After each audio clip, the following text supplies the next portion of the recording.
Good morning, good afternoon, good evening, depending on your time zone and where you are watching from. My name is Charity Ibeabuchi. For those of you who are watching me for the first time, I want to thank you for all those who have subscribed, commented, engaged in my previous posts. We are starting a new series on supporting my child with special needs. So if you know anyone who has a child with special needs, or you have a child with special needs, please, this series is for you. Let us move. How do I support my child with special needs? The first thing I want to talk about here is acceptance. Okay, maybe I should start by defining who a child with special needs is. A child with special needs is a child who needs the additional care. Not the regular child, but a child who needs one or two other supports. And permit me to say that in my little work in this field, I have noticed, or I have come to terms, that each and every one of us has a particular area where we need help. For instance, there are some things I cannot do on my own. If you want to get me, just ask me to go and climb the overhead bridge.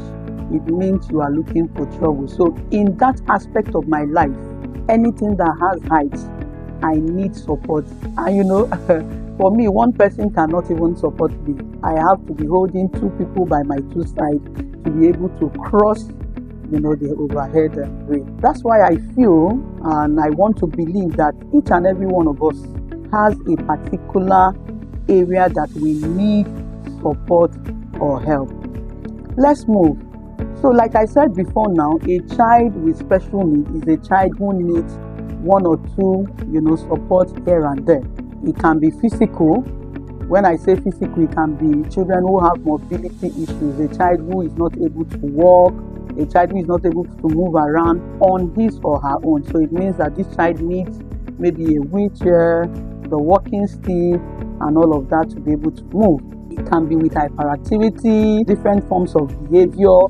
It means that this child will need either a psychologist or a behavioral therapist to support in one way or the other. It can be a child living with Down syndrome. All of this, a child who is autistic, a child who has learning disabilities and all that. So it means that this child will need the extra mile, will need the extra care and extra support to learn. Let's move. Let me start here by saying that these children, the first thing you will need to do to be able to support your child or any child with special needs is first of all acceptance. You can't support a child who you have not accepted. You cannot support a child who you have not accepted. And that's why I want to major in this first episode on acceptance. Acceptance is accepting my child the way he is. So this is my son, maybe my 2-year-old son, or 4-year-old son, 6-year-old son, 10-year-old son. This is who my child is. My child will need support in this, and this. I see a lot of parents sometimes live in denial. Very good. I also once lived in denial, not wanting to agree that there's anything wrong with my son. Maybe because of my background, coming from a Christian background, a place where we believe so much in prayers and all that. I didn't want to believe that there was something wrong. But I had to overcome that denial stage to be able to support and help my child. I needed to accept my child the way he is. I needed to accept that this is my child.